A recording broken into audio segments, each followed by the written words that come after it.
Tu peux dire ce que ce que tu penses.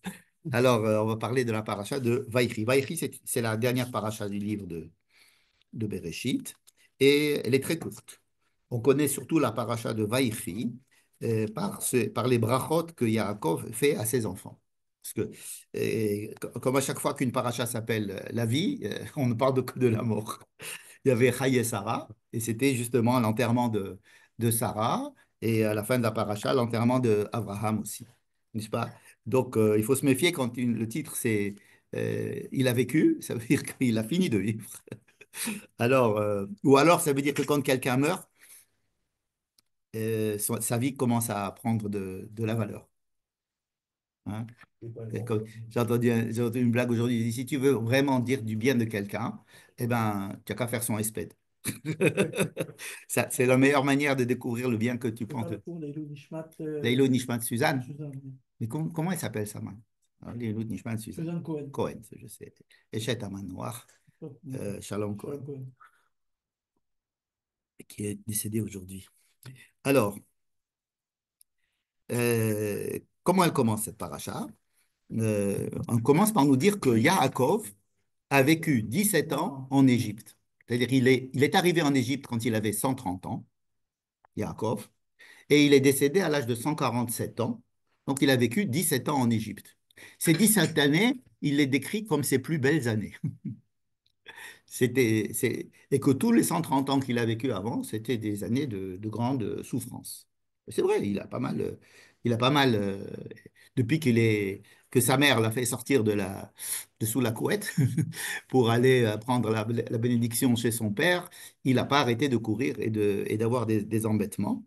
Et donc là, il sait que Yosef est vivant.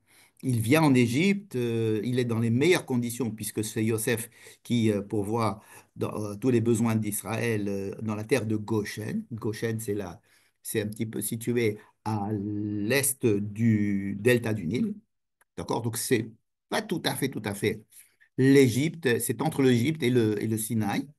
Et c'est une terre très propice au, au fait que pour les bergers, pour pouvoir faire paître les poteaux. Bien. Et alors, ça commence comme ça que, que Yaakov a vécu 17 plus 130 années, donc ça fait 147 années. Et donc maintenant, Vaïkreu, Yémé Israël Lamot. Donc, Yaakov sent le temps de mourir qui s'approche. Et alors, Vaïkra, il appelle, bon, il va mourir. Vaïkra, Livno le Yosef, à son fils Joseph. Ça vous rappelle que quand il y a écrit Elet Toledot Yaakov, Yosef, comme si Yosef était le seul fils de Yaakov. D'ailleurs, dans la paracha, on a l'impression que dans notre paracha, il va s'adresser à Yosef et à ses deux enfants, Ephraïm et Ménaché, et il va les bénir, et il va demander à Yosef de le ramener en Égypte, de le ramener, pardon, de l'enterrer en terre de Canaan après sa mort. Et Yosef, effectivement, prend son père et va en terre de Canaan l'enterrer. Et ça, c'est une histoire qui se décrit dans toute la paracha. Parallèlement à cette histoire, Yaakov invite tous ses enfants. Il les bénit avec Yosef dedans. Il leur demande de bien vouloir l'enterrer en Canaan. Les frères prennent leur père et l'enterrent en Canaan et reviennent. Donc il y a deux histoires qui sont racontées. Il y a deux enterrements, il y a deux bénédictions, il y a deux fois où il lui demande de ne pas se faire enterrer en Égypte. Ça veut dire qu'il y a deux histoires, vraiment. Elles sont entremêlées, évidemment.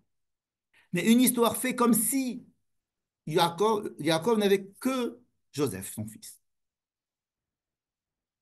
Et après, on va faire comme si il avait tous ses enfants avec lui. D'accord?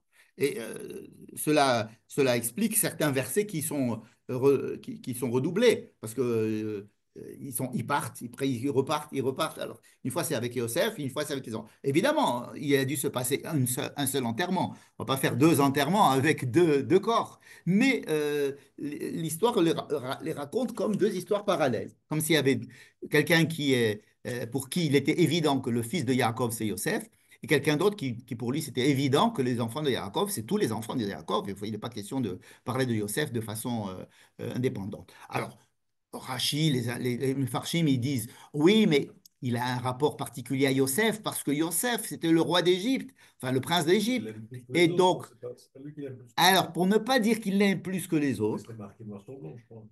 alors, quand est-ce qu'on a dit que Yaakov aimait Yosef plus que les autres? Au début de l'histoire, quand Ouais. Yosef était encore avec lui, D'accord. quand il était jeune, dans les 17 premières années de la vie de Yosef. À ce moment-là, il a fait quelques tonnettes passives, etc. Alors, on aurait pu croire on a appris et qu'on ne va pas recommencer les mêmes erreurs. Pas du tout. Alors, qu'est-ce que font les commentateurs? Ils disent, ben, écoutez, pourquoi est-ce qu'il appelle Yosef? Ben parce que c'est le seul qui a la capacité de mettre en pratique ce qu'il va lui demander. Puisque c'est lui qui commande, c'est normal qu'il demande à Yosef de venir l'enterrer en Égypte, pardon, encore une fois, en Canaan, et que comme c'est lui qui a le pouvoir, c'est à lui qu'il va le demander. Mais il va redemander quand même à ses enfants, hein. Il va redemander à ses enfants, à tous les enfants, comme s'ils avaient eux aussi le pouvoir. Ou en tous les cas, il va y avoir une description du fait que les enfants prennent Yaakov, tous les enfants prennent Yaakov et descendent. Et il y a une description comme quoi Yosef, il va avec les enfants. C'est-à-dire qu'une fois, on raconte que c'est Joseph et ses frères. Joseph et toute la smala égyptienne. Et après, avec ses frères aussi. Et une autre fois, on va dire que les frères ont pris Joseph et sont descendus. Enfin bref, il y a deux fois, l'histoire est racontée deux fois en parallèle, jusqu'à la fin. Bon. Et les bénédictions, surtout, sont des bénédictions. Quand il va donner des bénédictions à Joseph et à ses deux enfants, il fait comme si c'était. C'est tout. Voilà, voilà les bénédictions. Et ensuite, il va prendre ses enfants, il va leur dire maintenant, je vais vous bénir à vous. Et là, il recommence, et cette fois-ci en parlant de Joseph et pas de Ephraim et Ménaché. D'accord? Donc, c'est vraiment deux histoires qu'il faut étudier en parallèle et il y a une raison pour laquelle elles sont séparées. C'est-à-dire qu'il y a toujours cette idée que est-ce que Yosef est un enfant comme les autres ou alors est-ce qu'il est presque un quatrième père? C'est-à-dire il a le statut de quatrième père après Abraham, Isaac et Jacob et Yosef, étant donné qu'il a deux enfants qui vont être considérés comme des tribus. Donc, il est à la fois un fils comme tous les autres, et des fois il est un père et ses enfants qui sont considérés comme des fils. Donc c'est pas uniquement le fait qu'il soit prince d'Égypte ou qu'il soit le préféré de Yaakov, il a un statut, Yosef, particulier, et on le voit déjà tout de suite. Qu'est-ce qu'il va faire? Dès que Yaakov sait qu'il va mourir, il appelle son fils Joseph. On aurait pu dire Vaikra le Yosef. Ça aurait pas changé grand-chose. Vaikra le Yosef. Pourquoi? Parce que c'était lui le chef. Non, Vaikra Livno le Yosef. D'accord. À son fils qui est Joseph, comme si c'était un. D'accord. Et, ויאמר לו, אם למצאתי חן בעיניך, s'il te plaît, euh, jure-moi, Sima yadecha tachat yerechi, mets ta main sous ma brit mila, ve'asita imadi chesed ve'emet, et tu feras avec moi un service qu'en général on rend aux morts, c'est-à-dire un service sans en penser à être payé en retour. Sans Hein, contrepartie. sans contrepartie, merci. Al natik berenim mitzrayim, première chose, je ne dois pas, ne m'enterre pas en Égypte. Donc ça, c'est un premier point. Ne m'enterre pas en Égypte. Mais il y a une deuxième demande. Je veux être enterré avec mes pères. C'est deux choses différentes. Vous allez me dire, c'est la même chose. La deuxième, La deuxième a un inclut la succès. première. La première n'inclut pas la deuxième. Mais ce sont deux demandes différentes. Donc il faudra comprendre pourquoi est-ce que Yaakov ne veut pas être enterré en Égypte. Et deuxièmement, pourquoi est-ce qu'il veut être enterré avec ses pères ou Kvartani Bikvuratam. Et là, il ne demande pas à être enterré en terre de Canaan, mais avec ses pères. D'accord? Avec ses pères, justement. Parce qu'il aurait pu lui dire Tikbereni Be'eretz Canaan. Non, il dit Msatati Mitzrayim Kvartim Bikvuratam. V'shachavti Mavotai Kvardim Mizvatam. Vayomar, donc Yosef lui dit il n'y a pas de problème, je le ferai. Et Jacob lui dit non, je veux que tu me le jures. Je veux que tu me le jures. Isha Ali. Et pourquoi est-ce qu'il lui demande de... Ouais, la confiance règne. Pourquoi il dit jure-le-moi? Alors les Mefarchim qui veulent toujours ménager Yaakov et Yosef, ils disent parce que quand Yosef va aller chez Pharaon, il va lui dire voilà, je vais aller enterrer mon père. Et Pharaon va refuser. Pourquoi il va refuser? Parce que tout le monde sait que Yaakov, dans tous les cas, c'est l'impression qu'ils ont en Égypte, que Yaakov est plein de bracha, que dès qu'il est arrivé Yaakov, tout allait bien en Égypte. La famine s'est arrêtée.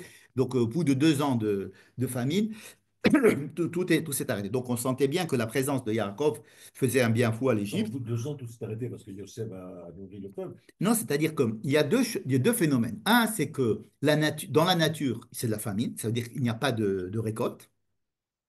Et ça, c'est la famine. Et pendant Maintenant, 7 le ans. fait que Yosef, pendant qu'il n'y a rien, qu'il n'y a pas de récolte, il a de quoi manger quand même, c'est autre chose.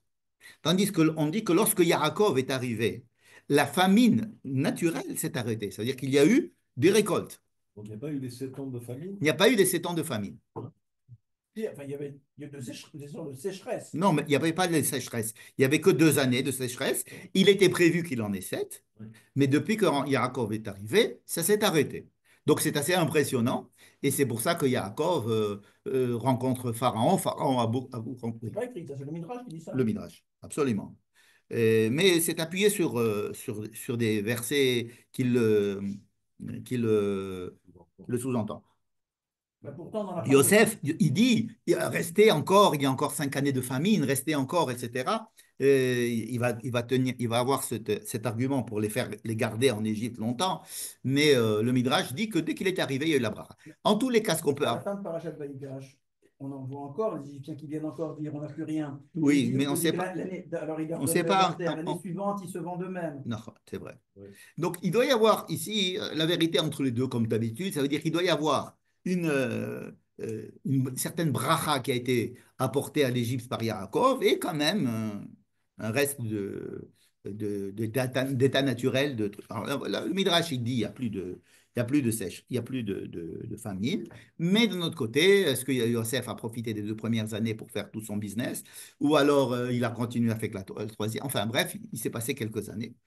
Refermons la parenthèse, c'est tout pour dire que Yaakov, il avait toute raison de penser que Pharaon ne le laisserait pas retourner en Égypte. Et donc, il lui dit, jure-moi.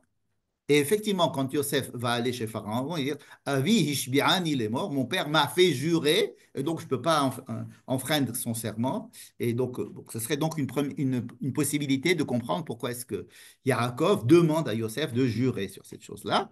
Et c'est peut-être pas la seule raison.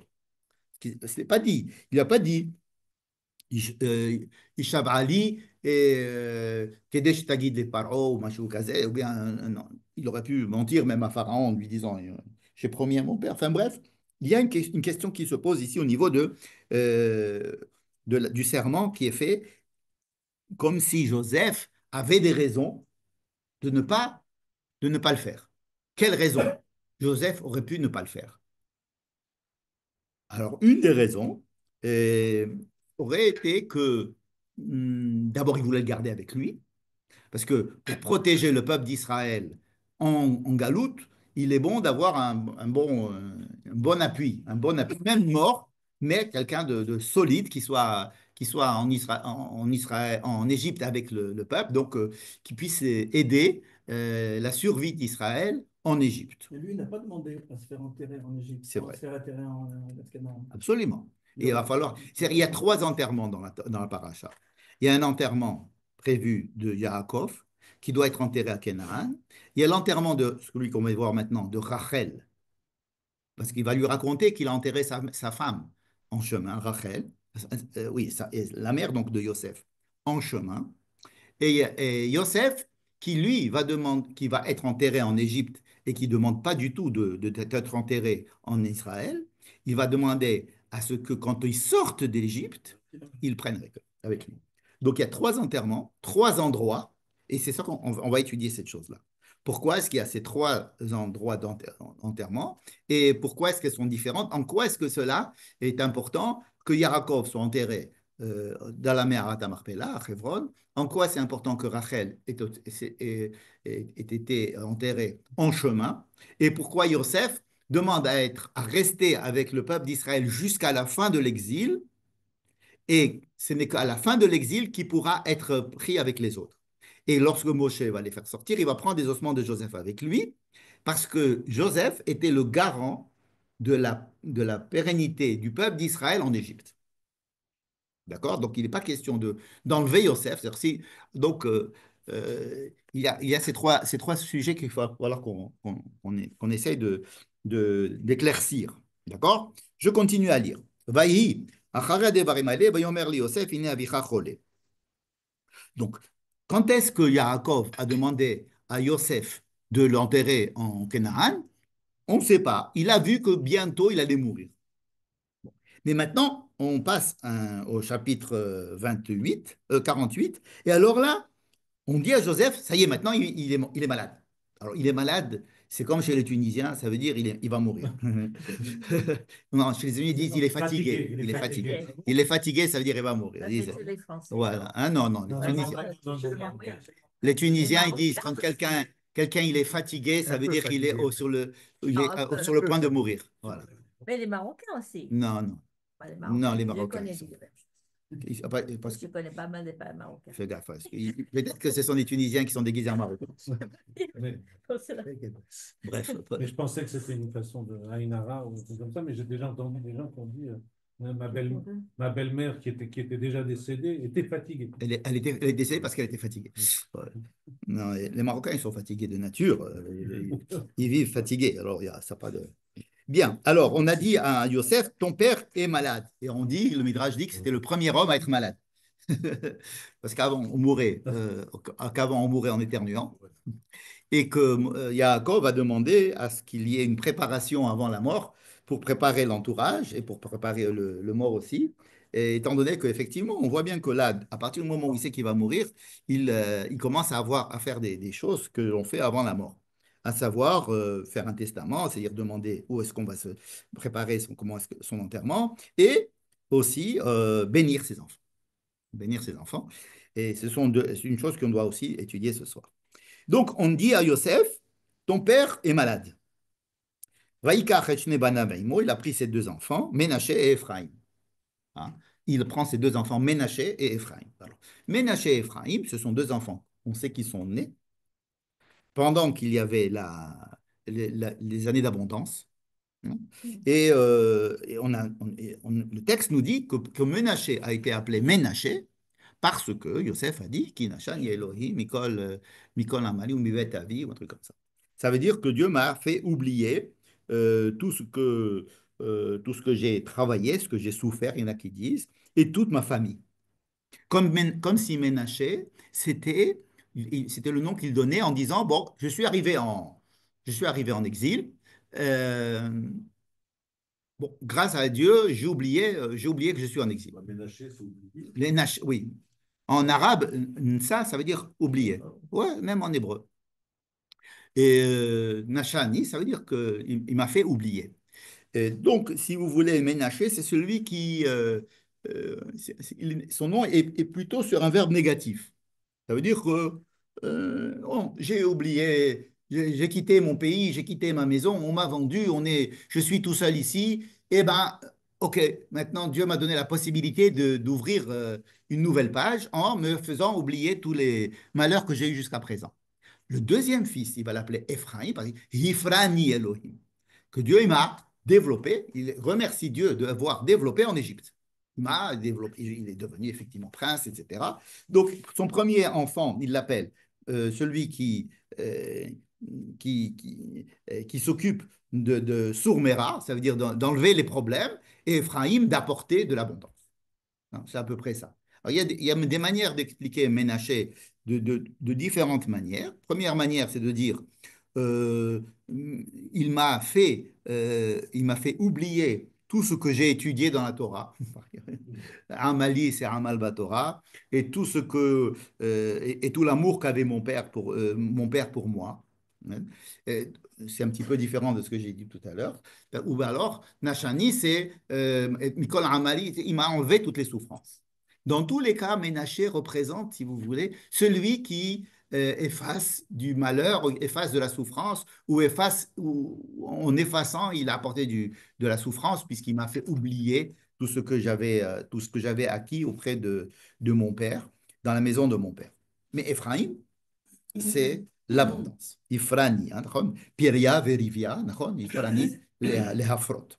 Donc, il prend ses deux fils Ménaché et Ephraïm, et Vayaged le Yaakov, Vayomer, Hine bincha, Yosef baelecha. On a dit à Yaakov, voilà, ton fils Joseph vient, Vaitrazek Israël.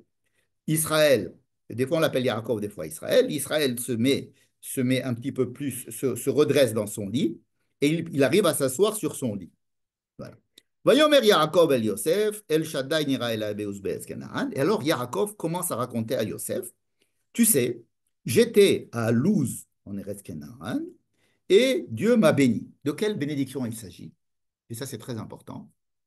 Il s'agit de la bénédiction que Dieu adresse à Yaakov, pas exactement à Luz, mais à Bethel, qui s'appelait Luz avant, mais ça, en fait, quand on raconte l'histoire, c'est à Bethel. Et c'est très important toujours de savoir de quelle bénédiction il s'agit, parce qu'il y a eu plein de bénédictions. Yaakov, il a eu plein de bénédictions. Rappelez-vous, il a eu une bénédiction qu'il a volée de chez son père, en se faisant passer pour Esav. Il a une bénédiction qu'il a reçue de son père en tant que Yaakov. Il a une bénédiction qu'il reçoit de Dieu avec l'histoire de l'échelle à Bethel, en allant. Après, en revenant de chez là, après avoir passé l'épisode de Dina à Shrem, il repart à Bethel. Et à Bethel, il reçoit une deuxième bénédiction de Dieu à Bethel. Et c'est là qu'il lui donne son nom Israël. Juste après, il va avoir Binyamin et Rachel va mourir. C'est le combat de l'ange. Pardon? C'est le combat de l'ange qui a reçu le nom d'Israël. Ah oui, tu as raison que entre-temps, il a combattu un ange qui lui a dit tu t'appelleras Israël. Mais cet ange ne lui a pas donné le nom d'Israël. Il lui a dit tu t'appelleras. C'est-à-dire qu'il lui annonce que grâce au fait qu'il a gagné ce combat, il pourra mériter d'avoir le nom d'Israël. Mais c'est Dieu qui va lui donner le nom d'Israël. Après, bien après qu'il ait quitté Esav, qu'il soit allé à Shrem, qu'il ait passé l'épisode de Dina. Ensuite, il arrive à Bethel et c'est là que Dieu le bénit. Alors, le bénit de la bénédiction, cette fois-ci, c'est la bonne. Mais de quoi il le bénit à Bethel? Il le bénit de deux choses. Je vais te multiplier. Je vais te multiplier. Toi, tu vas avoir, je vais te donner beaucoup d'enfants et je vais te donner la terre. C'est la Brit Mila. Hein? C'est la bénédiction de la Brit Mila. C'est la bénédiction d'Abraham. C'est la bénédiction de la Brit Mila. C'est la bénédiction qu'Abraham a reçue à la Brit Mila. Donc, c'est une bénédiction qui lui dit, tu vas avoir plein d'enfants. Entre nous, il avait déjà la plupart des enfants, nous, déjà nés. Hein. Et combien il lui restait d'enfants à avoir? Un seul, c'est Binyamin. Mais il lui dit, Kahal Goïm, ça veut dire que tu vas avoir plein d'enfants. De la descendance. Toi, tu dis ça, parce que tu connais la suite. Tu sais qu'il ne va pas avoir d'autres enfants. Donc, tu te dis, quand Dieu lui dit, je vais te donner plein d'enfants, il se dit, bon, étant donné qu'il ne va pas en avoir, donc c'est probablement les petits-enfants. Hein, c'est une possibilité. Mais il y a d'autres commentateurs qui sont très proches du texte et qui disent, c'est pour ça qu'il a été frustré quand sa femme, Rachel, est morte. Parce qu'il devait avoir plein d'enfants et il va avoir que Benjamin. Et donc, il prend les enfants qu'il lui doit, que Dieu lui a promis, les deux enfants de Joseph. Il dit maintenant ils sont à moi. C'est une explication assez intéressante. Et ce qui pourrait justifier le fait qu'il lui raconte cette histoire. Donc il raconte à Yosef, tu sais, alors il commence à lui raconter son histoire à partir de Bethel, c'est-à-dire Luz, Beretz Kenaan, lorsque il a fini avec Shrem et que Dieu lui a promis la descendance et la terre. La descendance et la terre, c'est très important de se rappeler de ces deux choses. Il a repromis ça parce qu'il avait déjà promis à Abraham la même chose. Il a promis à Abraham, mais il n'avait pas encore promis à Yaakov. S'il a promis à Abraham, automatiquement, tout de la suite. Non, pas du tout. Ishmaël ne va pas avoir la même bracha, Esav ne va pas avoir la même bracha. Il faut savoir qui va avoir la bracha d'Abraham. On peut dire que Yitzhak l'a béni avec la bracha d'Abraham. Yitzhak, avant de lui dire, quand il savait que c'était devant lui, il y avait Yaakov, quand il lui a dit, je veux que tu ailles prendre femme, il lui a fait la bracha d'Abraham. Il lui a dit la terre et la descendance. Mais elle était encore sous condition. Et elle était sous condition. C'était quoi la condition? C'est qu'il prenne femme pas en Canaan, mais chez la famille là-bas, n'est-ce pas? Et parce que Esav ne s'était pas marié avec des filles de là-bas, donc il a perdu le droit d'avoir cette bénédiction-là. Donc il dit, si tu veux avoir la bénédiction d'Abraham, il va falloir que tu ailles prendre femme chez Laban. Donc c'était une bénédiction sous condition, hein, que Dieu te bénira. Il dit que Dieu va te bénir, il va te faire. Donc quand est-ce que Dieu va le bénir? Lorsqu'il y a eu l'histoire de l'échelle, Dieu va lui dire, je suis avec toi, etc.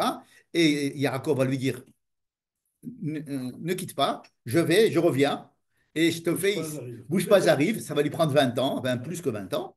Il revient, et alors quand il revient, effectivement, il a accompli sa mission d'avoir pris femme et d'avoir fabriqué des enfants chez Lavan. Donc il peut revenir et maintenant recevoir la bénédiction de Dieu, de la descendance et de la terre. À ce moment-là, quand il a reçu cette bracha, Yitzhak était encore vivant. Où Yitzhak est encore vivant très longtemps. Vous savez quand est-ce qu'il va mourir, Yitzhak? Il aurait peut-être pu avoir d'autres enfants qui, eux, ce n'était pas encore évident que ce soit Yaakov qui reçoive la. Oui, tu peux dire ça, mais enfin bon, c'était déjà pas mal engagé, disons. Tu as raison, sur le plan. Tu sais quand est-ce qu'il est mort, Yitzhak? Parce qu'on fait mourir Yitzhak très tôt dans le texte, mais chronologiquement, Yitzhak va mourir un an avant que Yosef. Non, pendant que Yosef était en Égypte. Yosef était en Égypte, Non. Yitzhak est mort à ce moment-là. Bon, Jacob arrive. Bien, ouais, avant que Yaakov n'arrive en Égypte. Voilà. Et on dit que Yitzhak savait que Yosef avait été vendu, mais il ne l'avait pas dit à son fils. Il ne voulait pas spolier, comme on dit. Enfin bref, Yitzhak est mort à l'âge de 180 ans, donc vraiment, pratiquement lorsque Joseph était devant Paro. C'est-à-dire qu'il avait déjà fait Potiphar, il avait déjà fait la prison, etc. Quand ils l'ont sorti de la prison et qu'on l'a mis devant Paro, eh bien à ce moment-là, c'était une année après le décès de Yitzhak. Yitzhak savait que c'était son petit-fils. Oui. Ils n'étaient pas nombreux, puis ils n'avaient pas grand-chose à se raconter à part ça c'est ton papa, ça c'est ta maman, ça c'est ton père, ça c'est ton grand-père. Hein? Il savait que Yaakov avait des enfants, bien sûr. Il savait que Yosef c'était Yosef. Il savait que Yosef était Yosef, il savait que Yosef avait été vendu par ses frères, mais il n'a pas dit à son fils que parce que son père, Yaakov, on pense qu'il ne savait pas que son fils était vivant. Enfin, c'est ce qu'il dit en tous les cas. D'accord? Bien qu'il l'a dit après, Yadati, Beni Yadati. Bref, donc il lui dit, j'ai reçu, et ça c'est très important qu'on se rappelle, j'ai reçu la bénédiction de la terre et j'ai reçu la bénédiction des enfants, d'avoir plein d'enfants, n'est-ce pas? Rappelez-vous de ces deux choses, parce que c'est ce qui va entraîner les bénédictions et leurs qualités. Les qualités des bénédictions qu'il va faire à Ephraim et Ménaché. Pourquoi? Parce qu'Ephraim et Ménaché, ce sont les seuls petits-enfants qui sont pas nés en Israël. Ils sont nés en Égypte. D'accord? Alors, quand tu as des enfants qui sont nés de femme égyptienne. d'une Le femme maître. que va savoir qui elle est, Asnat, on dit que c'est la fille de Dinah, on ne sait pas. En tous les cas, il y a des midrashim qui nous parlent beaucoup de Asnat, Bat Potiphera Kohen On. Le texte dit que c'est la fille de Potiphar ou la fille adoptive, peut-être qu'elle a été achetée aussi, elle a été vendue, comme la fille de Dinah, elle a été vendue, elle avait un talion accroché à son cou, que Yaakov lui avait donné pour qu'on la reconnaisse, et Yaakov, il a reconnu le talion, enfin bref, on peut faire un très joli film romantique avec ça. Bon, enfin bref, donc il a ses deux fils, mais ces deux fils n'ont pas été au Talmud Torah. Enfin, ils ne sont pas allés ils n'ont pas né en terre de Canaan avec leur grand-père Yaakov et leur arrière-grand-père Yitzhak. Hein, et donc, ils sont nés en Égypte, sont des bons petits Égyptiens. Bon. Alors, quand on a un fils qui est né en Israël et qui est parti en Khouslaret, c'est déjà pas rassurant. Mais quand il a des petits-enfants qui sont nés là-bas, il s'est marié avec une Égyptienne, et en tous les cas, une fille pas de chez nous peut-être, et donc, il a un petit peu de soucis à se faire par rapport à ces deux enfants, Ephraim et Ménaché. Et ce qu'il va faire, c'est qu'il va les rattacher à quoi? À la terre d'Israël. Vous allez voir comment. Ça veut dire que les bénédictions qu'il va faire à Ephraim et Ménaché, ça va être des bénédictions qui vont être adaptées à deux enfants qui, a priori, ne sont pas rattachés à la terre d'Israël puisqu'ils sont nés ailleurs. Et quand ils sont nés, il n'était pas encore question que leur père voulait revoir sa famille, que la famille n'avait pas renvoyé. On savait que Yosef, il est très probable que Yosef pensait que son père l'avait envoyé au casse-pipe parce qu'il voulait se débarrasser de lui et que les frères s'étaient débarrassés de lui. Et c'est pour ça qu'il n'est pas allé chercher, il n'a pas cherché à retrouver ou à annoncer à son père et à ses frères qu'il était vivant.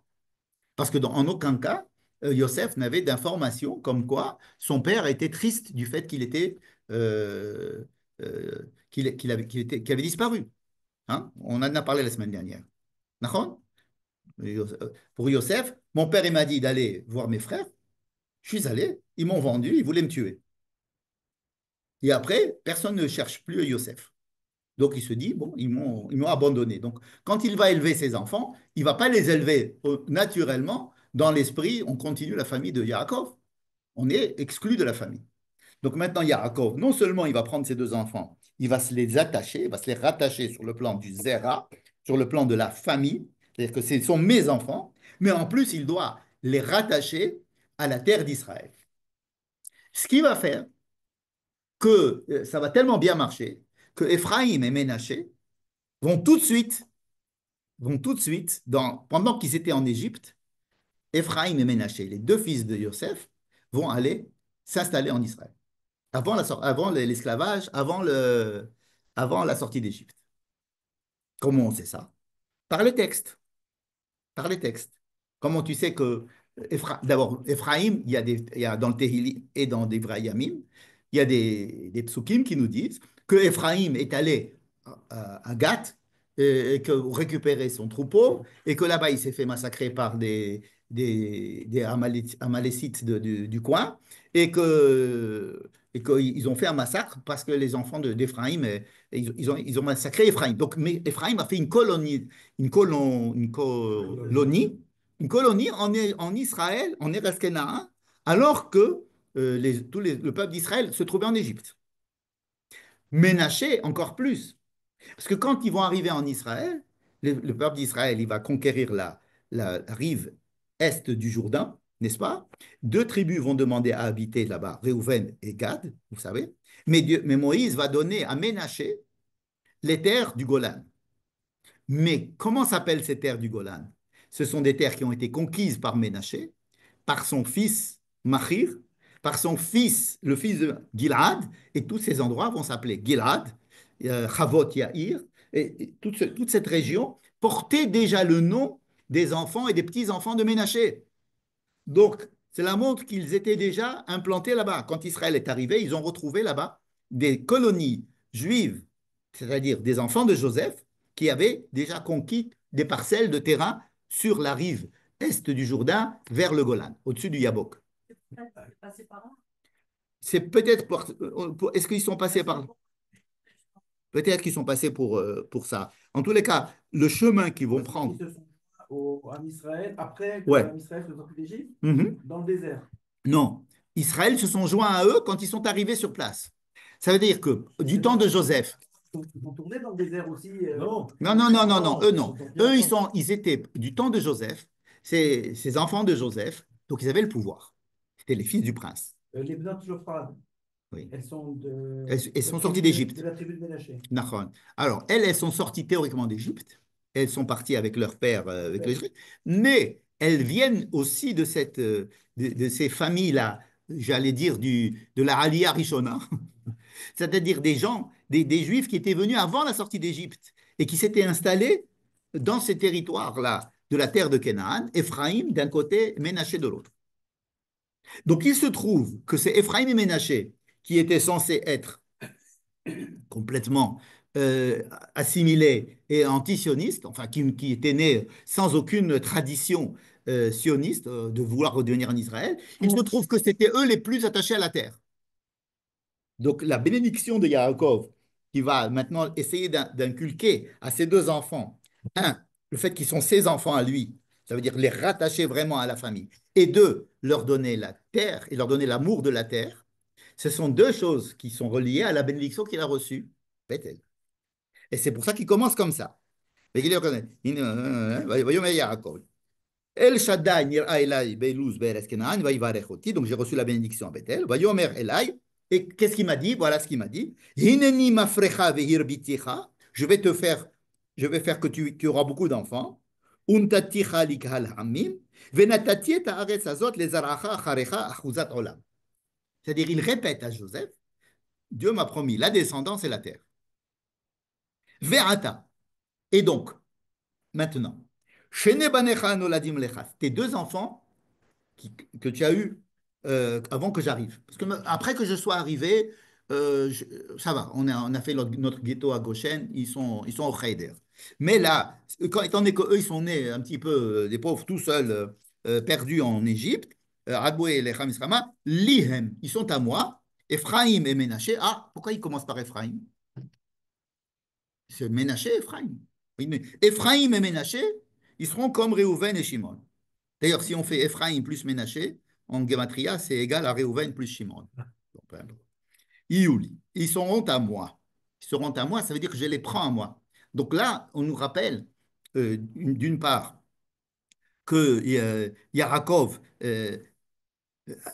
cherchait à avoir deux autres enfants, mais comme Rachel était morte et qu'il voulait encore avoir des enfants avec sa femme, Rachel, et donc là, maintenant, voilà, il a ses deux petits-enfants, donc ils sont à lui. Il les prend. Il les prend. Et moi, les autres enfants, ils se partageront entre Ephraim et Ménaché. Annie, va Annie. Et là, il commence à raconter une histoire. La suite. Va Annie. Bevo'i mi padan, quand je suis revenu de chez Laban, hein, quand je suis venu de chez Laban, Meta alay Rachel. Rachel est morte sur moi. Comme on dit kapara alay. Elle est morte sur moi. Comme si, et pourtant ça faisait longtemps, ça fait combien de temps? Ça fait presque 30 ans, je crois. Attends, je vais te dire, Yaakov, ouais, c'est à peu près 30 ans que ça s'est passé. Et pourtant, c'est comme si c'était hier que Rachel est morte. Et pourquoi il lui raconte que sa mère est morte? Il sait très bien que sa mère est morte. Rachel, elle est morte. Il était jeune homme, Yosef. Il savait que sa mère était morte. Pourquoi il lui raconte que sa mère est morte? Non seulement il lui dit que sa mère est morte, mais il lui dit, j'étais obligé dans le chemin de l'enterrer avant d'arriver à Bethléem. Et pourquoi il lui dit ça? On lui expliquer pourquoi elle n'est pas enterrée à Marpella. Oui, mais pourquoi est-ce que maintenant il lui explique ça avant de mourir? Avant de lui dire, Et avant de lui dire, moi, je veux que moi tu m'enterres. quand même, moi, tu Alors on peut m'enterres. dire, écoute, Yosef, il pourrait dire, écoute, tu étais à 10 km de Meharat à Marpella, maintenant on est à 3000 km, tu veux que je t'amène? Il pourrait lui dire ça. Il dit, non, excuse-moi, mais je ne pouvais pas, elle est morte en plein milieu. Comment en plein milieu? Il n'est même pas arrivé à Bethléem. Ah, mais pourquoi tu la mets Beth derrière? Qu'est-ce que vient faire cette histoire ici? Euh, Ça paraît extrêmement bizarre, cette histoire. Euh, Et en plus, Bethléem n'était pas loin de Hebron. c'est pas loin de Hebron, et c'est pas loin de Bethléem, et tu l'as enterré ni à Hebron, ni à Bethléem. Meta alay Rachel bader. Vakber Hasham begdera hi Bethléem. C'est tout. C'est fini l'histoire de Rachel. Qu'est-ce qui se passe ici? Il est très possible, ça c'est l'explication du Rav Reuven Sasson, que ça soit la clé de tous les trois enterrements qu'on a dans la paracha. De quoi il s'agit? Rashi, il y a un très joli Rashi sur ce pasouk. Rashi dit, parce qu'il est écrit dans Jérémie que Rachel pleure ses enfants. Elle est restée en chemin parce qu'elle pleure pour ses enfants qui sont en galoute, hein, et qui doivent revenir en Israël. Et Dieu lui dit, arrête de pleurer, ne t'inquiète pas, Veshavu banim ligvulam. Veshavu banim. Je crois qu'il n'a pas fait avec cette air-là, mais il lui a dit ça. Alors, ça veut dire quoi? Rachid raconte cette histoire. Ça veut dire qu'il y a chez Rachel la mission d'être responsable du peuple juif en galoute jusqu'à ce qu'il revienne. Elle est donc en chemin. Elle est enterrée en chemin. Il lui dit deux fois Baderer. Ça veut dire quoi Baderer? Baderer, ça veut dire qu'elle est à la frontière. Rachid dit même qu'elle n'était même pas rentrée en Israël. C'est sûr qu'elle est en Israël. C'est dans Eretz Kenaan. Ramban, il va, sur Rachid, lui dit, mais oh, là où elle est enterrée, Rachel, c'est Eretz Kenaan. Mais Rachid, il utilise un midrash qui dit qu'il n'a même pas fait rentrer en Kenaan parce qu'elle est à la porte de Kenaan. En fait, c'est parce qu'il veut dire que Rachel, c'est celle qui peut pas aller tranquillement se faire enterrer avec tout le monde à Hebron, parce que sinon, ça veut dire que tout va bien. Il y en a une qui reste sur le qui-vive, qui reste en chemin et qui a le souci de ramener tout le monde à la maison, n'est-ce pas? Alors, Yaakov, il représente l'idéal, le père, qui a fait tout ce qu'il devait faire, comme Abraham, il a fait ce qu'il devait faire, Israël a fait ce qu'il devait faire, Yaakov a fait ce qu'il devait faire. Ils doivent être enterrés dans l'endroit où tout le monde sait que c'est là-bas que l'identité d'Israël a été fabriquée sur le plan idéologique et sur le plan physique. Donc, ils sont là-bas. C'est le Hémet. C'est le Hémet. Vous savez que le Hémet, qui c'est qui peut dire qu'il est arrivé au Hémet? Hein? Alors, il y a Olama Hémet. Mais en fait, on est en chemin. L'histoire juive, c'est en chemin. Hein? La preuve, c'est qu'ils vont repartir en exil plusieurs fois, que ça va être détruit le temple, etc. Il y a plein de choses qui ne vont pas se passer. Et bien justement, là, ils sont en train de descendre, ils sont en train de fabriquer le premier exil.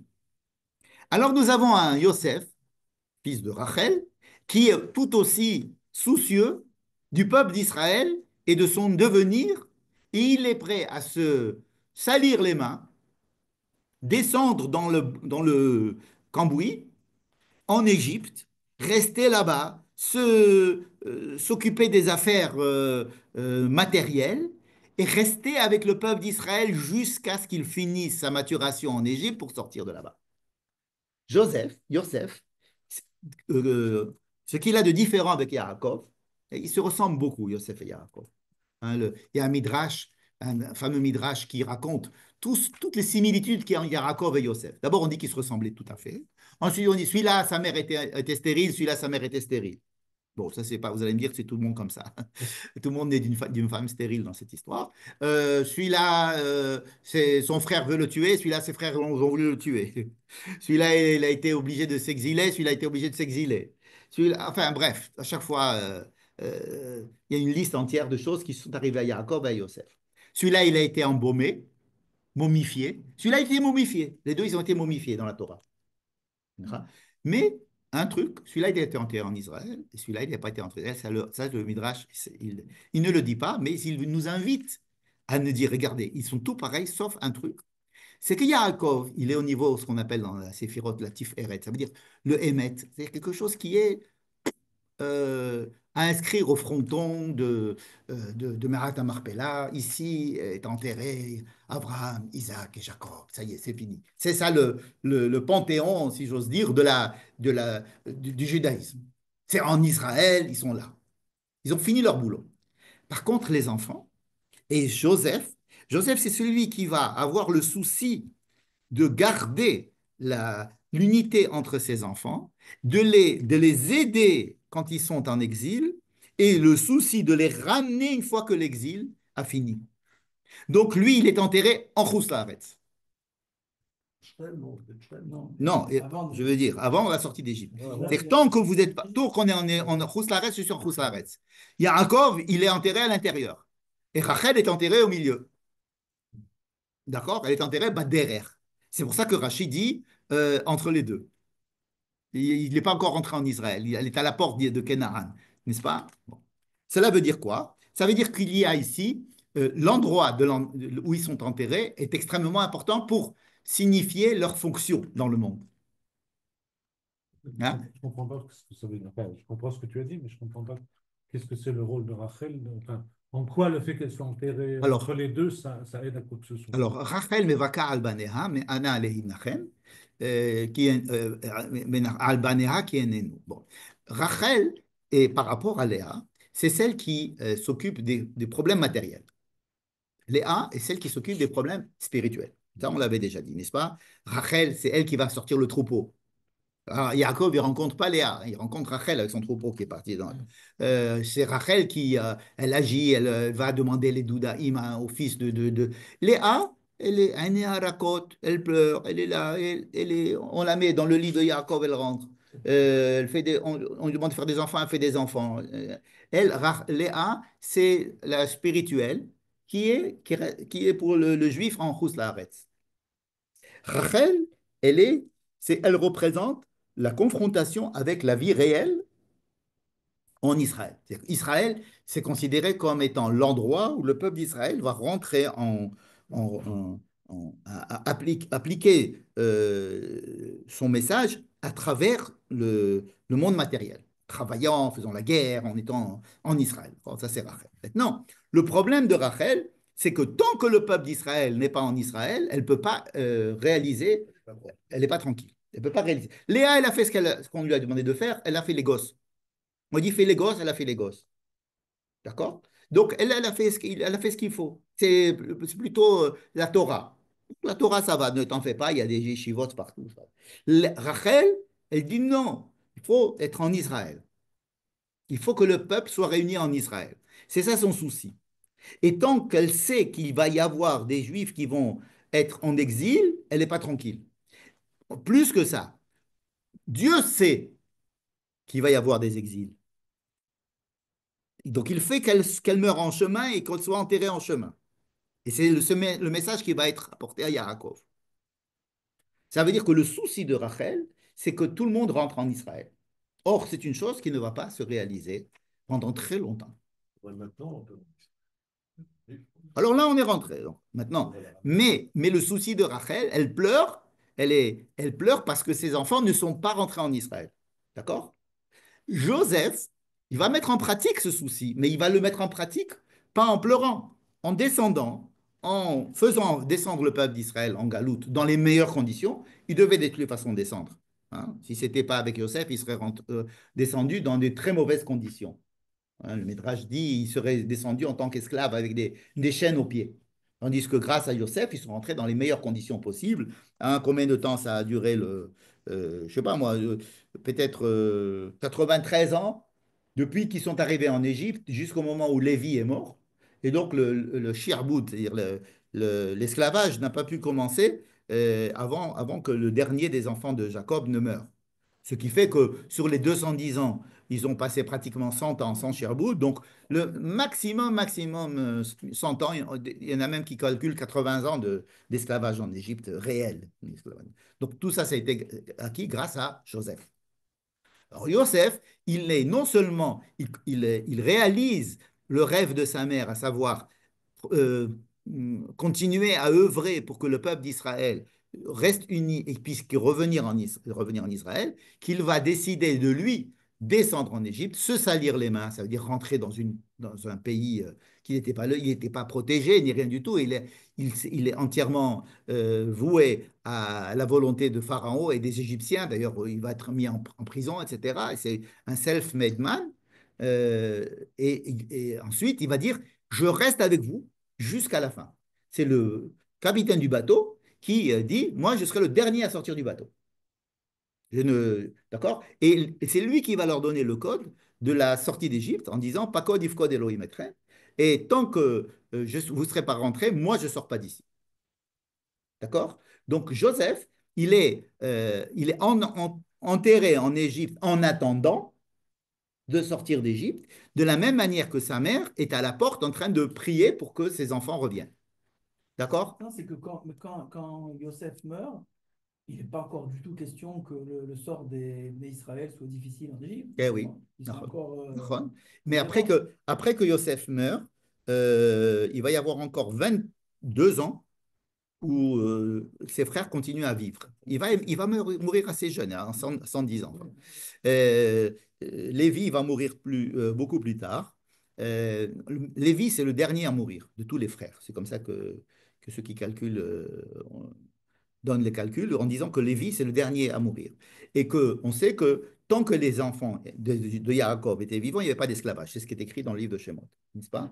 Yamot Yosef vecholecha vechol adorahu uvnei Israël paru vaishresu vayakom elech asher lo yada et Yosef. C'est là que le shiboud commence. N'est-ce pas? Donc le shiboud va être assez réduit grâce à Yosef. Mais Yosef est toujours là dans la conscience de tous les gens qui sont en Égypte. Qu'est-ce qu'ils ont? Ils savent que Joseph est enterré là et que c'est leur support jusqu'à ce qu'ils sortent d'ici. Et Moïse, va prendre les ossements de Joseph en sortant, parce que c'est la garantie de la sortie d'Égypte.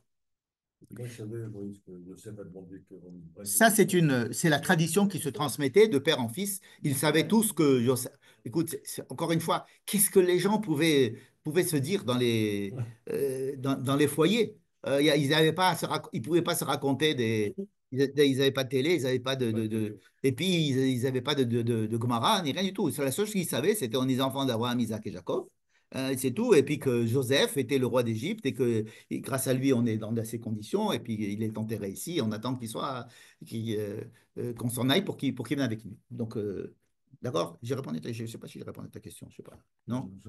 Moi, je n'arrive toujours pas À comprendre quoi? Non, mais ça m'intéresse. comprendre. Du point de vue pratique, qu'est-ce que ça change que Rachel soit enterrée dans le ciel? Sur le plan pratique, c'est-à-dire, Je il veux faut. dire, les midrash sont jolis, mais comment, en quoi ça aide enfin, je veux C'est dire, comme une borne sur le chemin. Alors, là, d'abord, les rabbins disent que l'endroit de la sépulture, le kever a une importance. C'est-à-dire que c'est pas que ça n'a pas d'importance.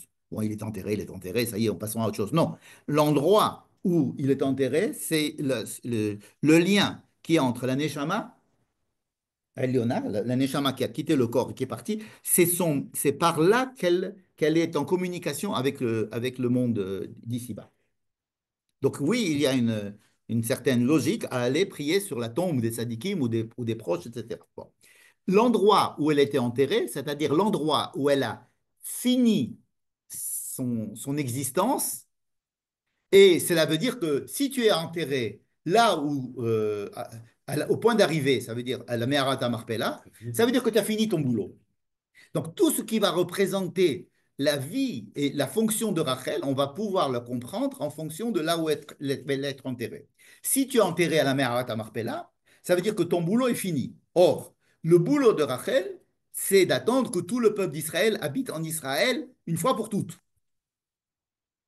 Le fait de dire qu'elle était enterrée en chemin, ça veut dire que sa mission est encore en chemin. Le fait de dire qu'elle pleure, cela veut dire que la mission n'étant pas finie, elle est là en train de rappeler ma mission n'est pas finie, ma mission n'est pas finie, ma mission n'est pas finie. Si on considère maintenant que c'était le dernier exil et qu'on est rentré, est-ce qu'on ne devrait pas déplacer Rachel avant Rachel la remettre à Me'arat à Marpella. C'est possible que quelque chose comme ça puisse se On ne passer. sait pas exactement où aller. Oui, on ne sait pas où elle est enterrée. Ben, bon, n'enlevons pas les. Hein? Ils disent aussi qu'il n'y avait pas cette place à la Marpella. Non, non, non, ce n'est pas une question de place. Vraiment, ce n'est pas une question de place. Non. Quand on étudie Rachel et Léa, vous savez que Rachel et Léa représentent beaucoup de choses. C'est-à-dire, on fait le tikkun Rachel, le tikkun Léa. Les gens qui se lèvent à minuit, qui disent le tikkun Rachel, le tikkun Léa. Tikkun Rachel, c'est quoi? C'est des prières qui sont en disant nous sommes en Galoute, remène-nous en Israël. C'est ça le tikkun Rachel. Ce sont des mizmorim et des tfilotes qui disent nous ne sommes pas, nous ne sommes pas arrivés euh, au but final, et donc nous sommes là en train d'essayer euh, les Shana Abba Yerushalayim. Voilà. Quand on dit les Shana Abba Yerushalayim, on continue à pleurer comme Rachel en espérant revenir. C'est-à-dire que Léa et Rachel représentent des choses, ce n'est pas simplement des femmes. Des femmes qui ont existé. Ça représente nos mères, elles sont nos mères dans le sens où elles nous ont fabriqués elles représentent des projets pour nous. Elles représentent des projets pour nous. Et le fait que Yosef soit enterré en Égypte, c'est physiquement une aide pour que le peuple d'Israël puisse continuer à exister en Égypte en tant que juif. Ça veut dire qu'il y a, non seulement sur le plan de la moréchette, comme on dirait. Enfin, tu veux dire, vous savez, Joseph est enterré là-bas, Joseph est enterré là-bas, Joseph est enterré là-bas. Qui c'est Joseph? C'est celui qui était là, vous savez.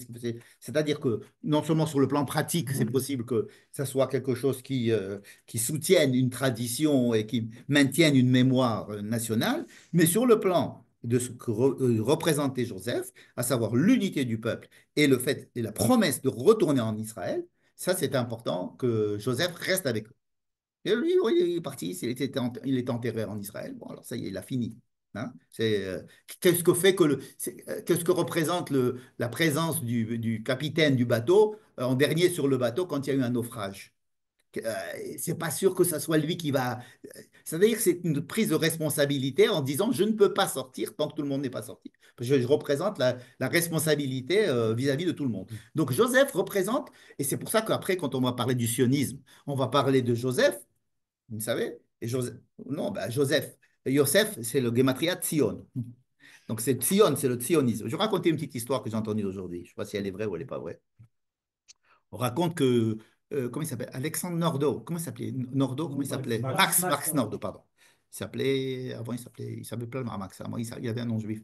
Enfin, Nordo est né, il me semble, à Pest, en Bulgarie, je crois. Et bon, il était assimilé complètement. Hongrie, Pest, c'est en Hongrie. Alors, Hongrie, non, c'est pas ce qu'on croit. C'est pas ce qu'on croit. Hein? Il avait pas la peste. Non, Budapest. Budapest, je crois qu'il y avait deux villes qui sont. Bref, il habitait un moment Paris, au moment peut-être de l'affaire Dreyfus, il était en contact avec, comment il s'appelle, Herzl, et il était médecin. Il y en a qui disent qu'il était dentiste. Bon, enfin, bon, moi, je veux. Ouais, et un jour, il reçoit dans son cabinet à Paris une juive qui amène son fils. Et donc, il lui parle, il parle pas français. Il dit, comment il parle pas ton frère? Il dit, ouais, il parle que yiddish. Il dit, mais pourquoi? Il faut qu'il grandisse, il faut qu'il aille à l'école, il faut le mettre dans une école où il apprendra le français, il apprendra les mathématiques, etc. Qu'est-ce que c'est que cette histoire où tu lui donnes à des trucs de l'ancien temps, et machin, etc. Alors, bref, il lui a fait honte. Après, il lui a dit, bon, alors dis-moi. Alors, il lui dit, non, mais au Heider, il apprend beaucoup, beaucoup de choses. Il dit, ah, qu'est-ce que tu as appris? Alors, qu'est-ce qu'il fait le gosse? Il le récite le Rashi qu'il a appris la veille. Le Rashi, c'est Rachel mevaka albanea me'ana leinachem. Et c'est là, elle pleurait parce que, et c'est pour ça que Yaakov lui raconte à Yosef que sa mère, il l'a enterrée là-bas parce qu'elle, justement, elle est responsable de la, etc. Et Nordo, comme ça on raconte, que Nordo a été tellement ému qu'il s'est mis à pleurer. Il s'est mis à pleurer en se disant, et, ça a réveillé, si vous voulez, sa flamme juive en se disant, oui, il y a un peuple qui pleure encore, qui apprend encore aujourd'hui qui pleure parce qu'il a été exilé de son pays il y a des milliers d'années et il se rappelle un commentaire de Rachi qui était au XIe siècle alors qu'eux, ils ont été exilés plusieurs siècles avant, etc. Et donc, et c'est ça son discours qu'il a fait au premier congrès sioniste mondial, Nordo. Il a raconté ce Rachi.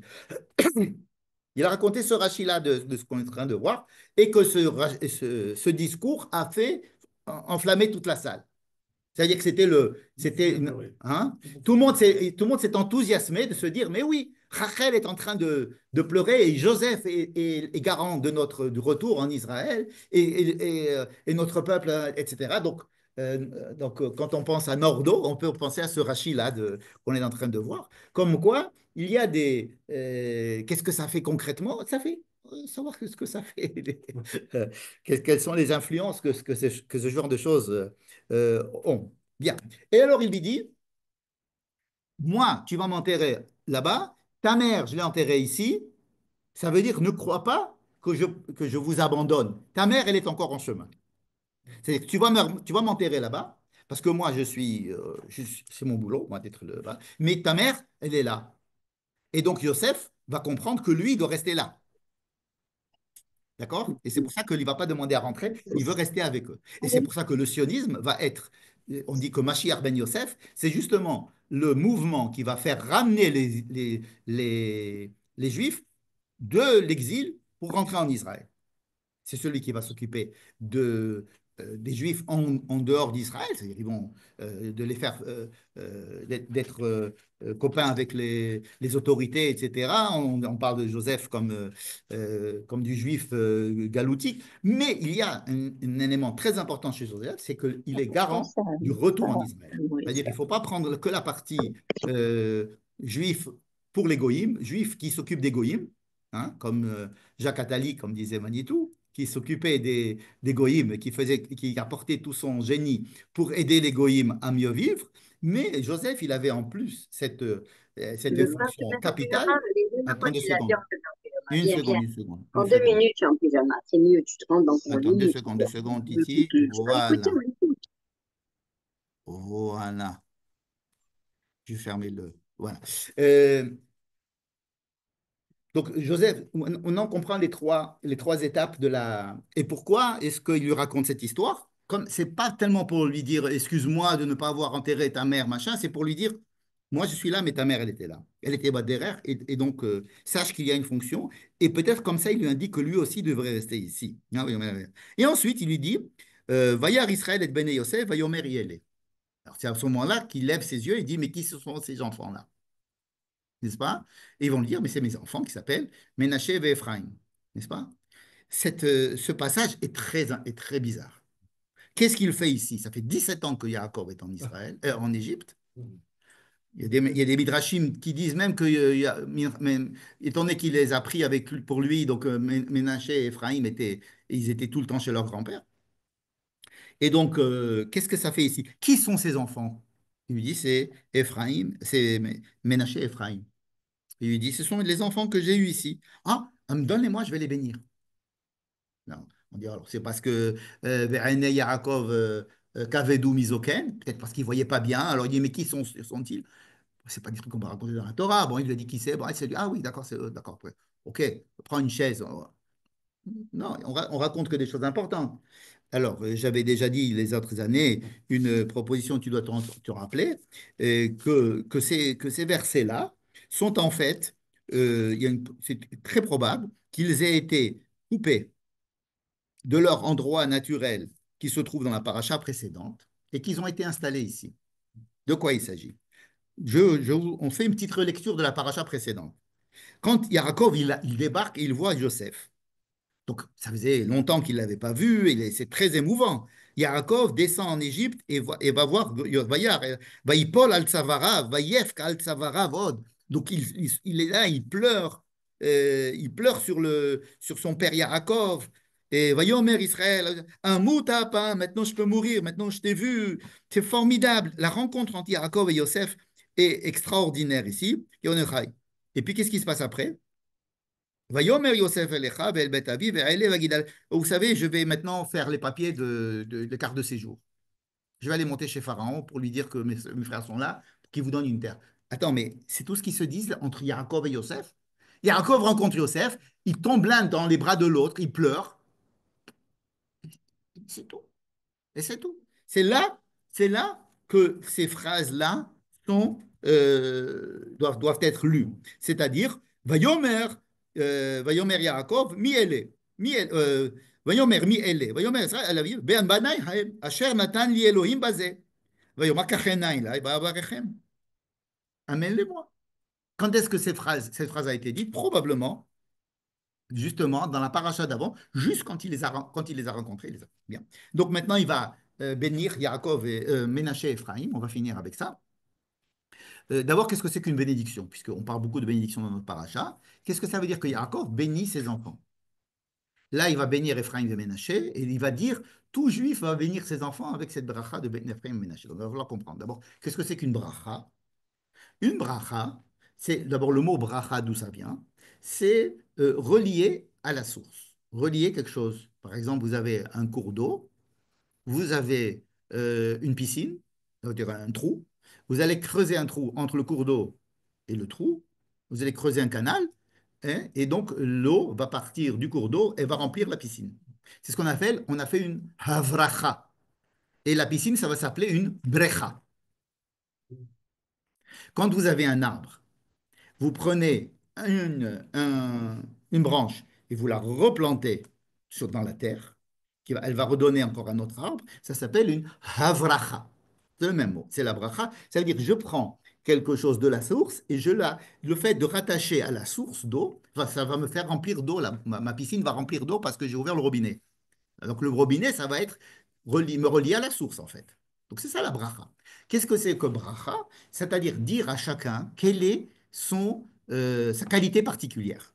Relier chacun à sa source à lui. C'est-à-dire dire à chacun quelles sont ses qualités et ses défauts, quels sont les problèmes, quels sont ses enjeux, quelles sont ses forces, quelle est sa fonction dans le monde. C'est-à-dire, bracha, ça va être de leur relier la personne à ses forces propres. Quelque chose, une sin-a, une, tout ce qui va être négatif, c'est parce que les gens veulent avoir ce que, quand est-ce que moi je veux avoir ce que l'autre a? C'est parce que je ne suis pas conscient de ce que j'ai et ce que je dois avoir, je projette ce que l'autre a sur mon manque à moi. D'accord. Donc mon manque, c'est surtout c'est un manque de bracha, parce que je ne suis pas relié à mes capacités, à ma spécificité et à mon but dans la vie. Donc lorsque Yaakov va décrire, même en leur disant des choses difficiles, mais il va leur décrire quelles sont leurs faiblesses, quelles sont leurs qualités, sur quoi ils doivent travailler et sur quoi ils peuvent apporter aux autres. C'est ça s'appelle la bracha. Ish kevir chato berach otam. Chacun selon sa bracha. C'est-à-dire, c'est pas Mish et berach, c'est donner à chacun, connaître chacun et dire à chacun, lui donner les moyens de mieux vivre. D'accord? Alors, vous savez qu'au début, il y a écrit que Jacob réunit ses enfants et leur dit, je vais vous raconter ce qui va se passer à la fin des temps. N'est-ce pas? Et ensuite, il est béni. Alors, les rabbins disent, ah, mais alors, où est-ce qu'il n'y a pas écrit qu'est-ce qui va se passer à la fin des temps? Alors quoi? Alors, on dit, ah, On l'a pas laissé. hein? On l'a pas On ne laissé. l'a pas laissé, il y a un oubli, le roi Hakodesh est parti, juste à ce moment-là, il a... Ou bien, on peut dire tout simplement, qu'est-ce que c'est que la fin des temps? C'est que chacun soit béni et qu'ils soient tous ensemble. Hé, c'est fou. Ve'agid alachem, ma'ikre be'acharit hayamim. Ce qui va, ma'ikre etrem be'acharit hayamim. Ça veut dire que si je vous bénis chacun, si chacun est béni, ça veut dire qu'il est relié à sa propre spécificité et qu'en plus, ils sont reliés ensemble pour faire l'unité entre eux, ça c'est la fin des temps. On est arrivé à la fin des temps. La fin des temps, ça sera lorsque chacun va être heureux de ce qu'il est. Il va travailler sur ce qu'il est sans avoir de l'animosité envers l'autre et qu'on va faire l'unité. Les brachot, elles sont pas toutes. Il y en a qui sont. Encore une fois, les brachot, ça n'est pas que des jolies choses. Ça peut être aussi des défauts. En disant à Réhouven des choses pas méchantes, en disant Shimon et Lévi, etc. Mais c'est la vérité, mais c'est ça qu'ils vont faire. Lévi, il va prendre ça, il va le transformer en n'ayant pas effectivement de terrain, de territoire. Alors, il le prive de territoire, mais il va être quand même justement attribué à l'unité d'Israël en enseignant partout, en travaillant au temple, en étant celui qui va transmettre la Torah, etc. Donc, il va avoir des fonctions qui sont extrêmement élevées. On fait monter un Lévi avant un Israël à la Torah bien qu'il ait reçu cette bénédiction de Yaakov. Donc une bénédiction, ce n'est pas forcément des jolies choses, c'est des choses vraies, qui relient chacun à ce qu'il est vraiment. N'est-ce pas? Et ensuite, il dit, et si maintenant vous vous réunissez, alors vous arriverez à la fin des temps, tout simplement. Bon. Maintenant, on revient à Ménaché et Ephraim. Simcha Elohim qu'Ephraim Naché. Vous savez, on nous a décrit déjà que Yaakov s'est assis. C'est très rare qu'on nous raconte les positions, etc., comme si on voulait nous décrire les détails d'un scénario, de savoir le script, comment on allait mettre en place les personnages. Et ensuite, Yosef, il arrive avec Ménaché, le premier, et Ephraim, le deuxième. Et il prend Ménaché et il le met à la droite de Yaakov, pour lui dire, n'oublie pas, c'est lui le premier. Et Ephraim, il va le mettre à la gauche. Et Yaakov, il ne va pas leur faire changer de place, il va changer ses mains. Et Yosef lui dit, mais non, il va lui prendre ses mains, il dit non, il dit non, il n'y a rien, une dispute entre eux. De quoi il s'agit? C'est assez simple. Pour Yaakov, l'essentiel, c'est Ephraim, et Ménaché est le deuxième. Pour Yosef, le premier c'est Ménaché, le deuxième c'est Ephraim. Alors rappelons-nous ce que nous avons dit à propos de Ménaché. L'aîné c'est Ménaché, l'aîné biologique. Mais dans la Torah, celui qui est né le premier, ce n'est pas tellement important. C'est qu'est-ce qu'il représente et qu'est-ce qu'on va en faire. Ménaché, c'est sourmera, ça veut dire enlever les problèmes. Ephraim, c'est rapporter de l'abondance. Donc, Yosef, on a dit que ce qui est différent entre Yosef et Yaakov, c'est que Yosef, il sait descendre dans le monde matériel, se confronter aux problèmes du monde matériel en Égypte pour essayer d'amener la Géoula à travers ça.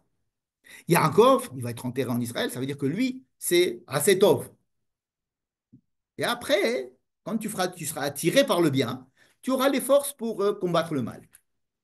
Yosef dit non, il faut d'abord combattre le mal et ensuite fabriquer du bien. C'est deux visions du monde différentes. Donc Yosef, je répète, pour lui, il faut d'abord combattre le mal, c'est-à-dire se mesurer au mal, se mesurer aux difficultés, se mesurer à l'imperfect, au fait que le monde soit imparfait, à l'imperfectitude du monde, enfin bref, que le monde soit imparfait, se mesurer au fait que le monde il y ait de la souffrance, qu'il y ait des bêtises, qu'il y ait de la méchanceté, qu'il y ait de la douleur, etc. Se mesurer à ça, c'est se mesurer à l'Égypte. Hein, c'est pas de se remettre dans un ghetto, c'est de se confronter tout à fait à ça, de rester dans l'exil de la Neshama qui est en exil, n'est-ce pas? Et se confronter à ça. Et une fois qu'on s'est confronté à ça, après, on peut apporter du bien. Ça peut apporter la Géoula, Ephraim. Donc d'abord Ménaché, c'est Ephraim. D'accord? C'est un bosseur. Yosef, c'est un bosseur. C'est un mec qui n'a pas froid aux yeux, qui te dit il faut bosser, il faut se lever, il faut bosser, il faut bosser, il faut bosser. Et après, tu vas gagner de l'argent. Après, à force de bosser, tu vas gagner de l'argent. Yaakov, Yaakov, c'est un père. C'est un père qui va rester. Et Yaakov, il dit non. Il faut que tu vois les belles choses. Il faut t'imprégner des belles choses. Et cela va te donner la force de combattre les vicissitudes de la vie. D'accord? Vous voyez, c'est une autre façon de voir. C'est-à-dire, est-ce que quand tu as un enfant, il faut d'abord lui dire ne fais pas ça, fais pas ça, ne fais pas ça, fais pas ça, lève-toi, machin, etc. Tu vas lui apprendre la discipline, d'accord? Et ensuite, quand il sera grand, tu attends que ça va l'amener à peut-être travailler, à être riche. Ouais, Yaakov, il dit non. Non. Il faut les enfants, il faut leur apporter du bonheur, de la sagesse, de la joie. Il faut leur donner envie de vivre. Il faut les rassurer. Il faut leur donner beaucoup de Ephraim. Et ces forces-là de Ephraim vont les aider à combattre. S'il se passe un truc mauvais dans la vie, alors ils vont avoir les capacités. Et c'est Yaakov qui dit, Bechai Yevarech Israël. C'est comme ça qu'on va les bénir. D'abord Ephraim, après Ménaché. C'est parce que pas tout le monde a tes capacités, toi, Joseph. Parce que Joseph, il était quand même exceptionnel. Qui peut dire, je vais aller dans les tréfonds de la société et je vais là-bas réussir à apporter la Géoula au monde.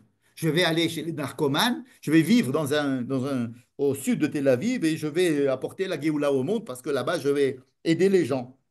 Il faut avoir des forces extraordinaires. Il faut être mu par une volonté, avoir des forces naturelles extraordinaires. Il n'y a qu'un tzaddik qui pourrait faire ça. Yaakov, il lui dit, Yadati, Beni, Yadati. Je sais, je connais ton truc à toi. Je sais que effectivement, il y a un truc comme ça qui est de Sourmera va Asetov. Mais ce que tu peux dire aussi, c'est que le Asetov, c'est lui qui te permet de Sourmera. C'est-à-dire que c'est appelé, c'est-à-dire si tu veux dire à quelqu'un, bien respecter Shabbat. Bon, alors tu vas dire, non, ne fais pas ça, ne fais pas ça, ne fais pas ça, ne fais pas ça, il va te dire au revoir.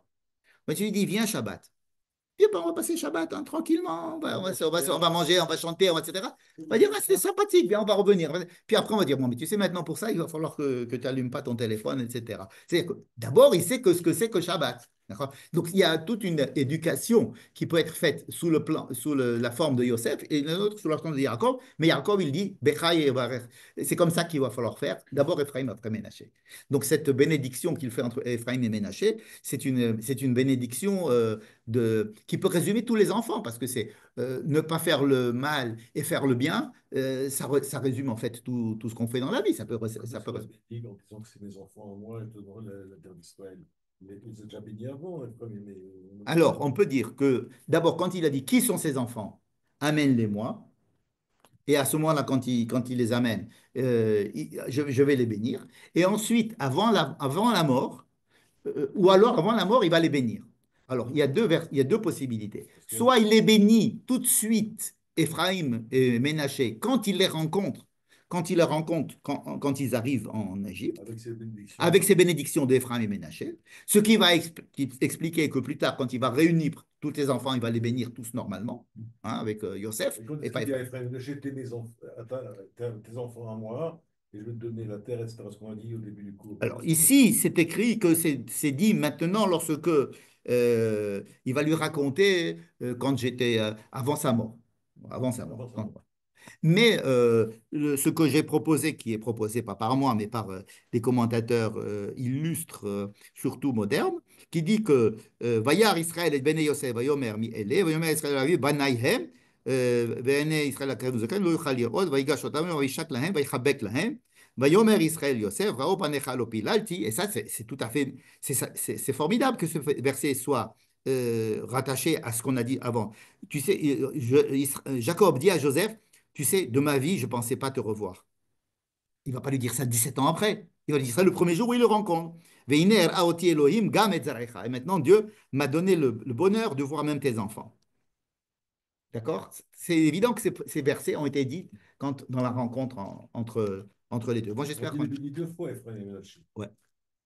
Donc, voilà. On a peut-être un peu dépassé l'heure. Mais bon. Chazak, Chazak, Venit Chazek, comme on dit quand on finit le livre de Bereshit. Chazak, Chazak, Venit Chazek. Bien. Merci. Et moi, une question qui m'apparaît vraiment importante, est-ce que la terre de Canaan s'appelait Israël. Maintenant. Il va y avoir Malchut Yehuda, Malchut Israël. Ouais. Ouais.